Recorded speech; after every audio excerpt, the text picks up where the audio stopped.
Morning, church. और सुप्रभात कलीसिया।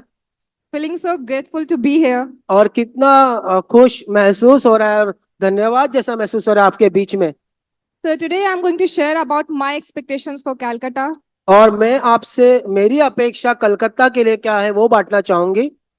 And I really want to share in Calcutta, the relationships are really based on meetings and meetings and meetings. और कलकत्ता में ऐसा है कि रिश्ते रिश्ते नहीं दिखते, सिर्फ मीटिंग और मीटिंग और मीटिंग ही होते हैं। We don't meet each other. We don't talk to each other during the week. We just only meet each other on Sunday and hi and then worship and go back to और our हम homes. वहां पर ऐसा होता है कि रविवार को बस हम मीटिंग में मिलते हैं, वही बात होती है, फिर हम चली जाते हैं, उसके बाद कोई ऐसे वार्तालाप नहीं होता है।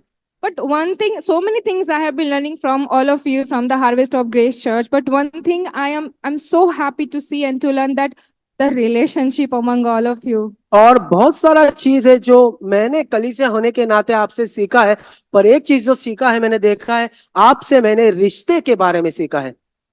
This is something not is only based on meetings, but we really care for people. और ये सिर्फ ऐसा नहीं कि आप सिर्फ एक सभा के बारे में सोचते हैं, पर आप लोगों के बारे में ख्याल करने के बारे में सोचते हैं। And I want the same thing in Calcutta, in the churches of Calcutta. We want people. We want a living church where when if someone is going through in our church, we need to tell them, okay, you know what, as a church, we are standing as a family to help and to care for you. और ये चीज मैं कलकत्ता में भी चाहती हूँ देखना कि वहां के लोग जीवन को समझे। वहां के लोग अगर कोई कलीसिया में कोई तकलीफ में है तो लोग जाए उनके पास और पहुंचे, बोले कि हमको आपकी सहायता करनी है।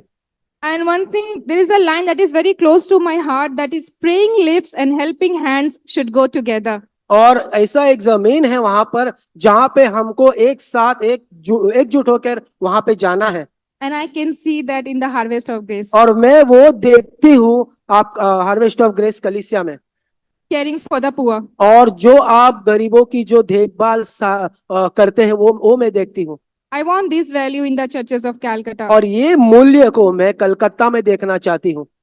If someone is going through financially, as a church, we are standing to help you and to walk with you. और अगर कोई आर्थिक स्थिति से संघर्ष कर रहा है तो हम एक साथ जुड़ना चाहते हैं, उसके साथ चलना चाहते हैं। And the third thing that is really amazing is like the house groups. House groups. और एक बात और मैंने देखा, जो घर की सभा है, We don't have this concept in Calcutta. और ये चीज कलकत्ता में नहीं है। But you people, on every Saturday, you are meeting, you are learning something from each other, like you're going out for dinner and all. This is something really amazing. और जैसे मैंने देखा कि शनिवार को आप मिलते हो, फिर उसके बाद आप बाहर जाते हो, एक दूसरे से मिलते हो, भोजन करते हो। And I have been here in Mumbai for a week, and everybody, they are calling us and they are praying for us.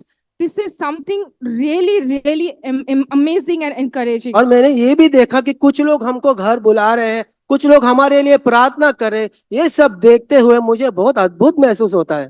So I don't feel Calcutta as a separate city from Mumbai, because you people are treating Calcutta as a family. और मैं ये नहीं सोचती कि कलकत्ता एक अलग शहर है, पर आप एक जो परिवार का हृदय है वो आप कलकत्ता में लेके आते हैं।